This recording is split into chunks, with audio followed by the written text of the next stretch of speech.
తల్లి బిడ్డ ఎక్స్ప్రెస్ డ్రైవర్లకు కనీస వేతనం 18,500 అమలు చేయాలి. సిఐటియు తల్లి బిడ్డ ఎక్స్ప్రెస్ డ్రైవర్ల సమస్యలను పరిష్కరించాలని కోరుతూ నేడు రాష్ట్ర వ్యాప్తంగా అన్ని జిల్లా కలెక్టర్లకు సామూహిక వినతి పత్రాలు సమర్పించాలని తల్లి బిడ్డ ఎక్స్ప్రెస్ ఎంప్లాయీస్ యూనియన్ సిఐటియు రాష్ట్ర కమిటీ పిలుపు మేరకు ఈ రోజు విశాఖపట్నం జిల్లా కలెక్టర్ గారికి వినతి పత్రం అందించడం జరిగింది. 2015లో ప్రారంభించబడ్డ తల్లి బిడ్డ ఎక్స్ప్రెస్ సర్వీసు నేటికి 9 సంవత్సరాలు పూర్తయ్యాయి.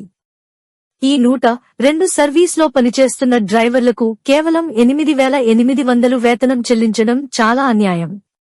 అరబిందో సంస్థకు ఈ సర్వీస్ను నిర్వహించే బాధ్యతను గత రాష్ట్ర ప్రభుత్వం అప్పచెప్పింది. వారు గడచిన 4 నెలలుగా వేతనాలు చెల్లించలేదు. గత నెలాఖరుతో అరబిందో సంస్థతో చేసుకున్న ఒప్పందం పూర్తయినప్పటికీ వేతనాలు చెల్లించలేదు. రాష్ట్ర ప్రభుత్వం బాలింతలకు ఎంతో ఉపయోగకరమైన ఈ సర్వీసును నేరుగా నిర్వహించాలని యూనియన్ విజ్ఞప్తి చేస్తోంది.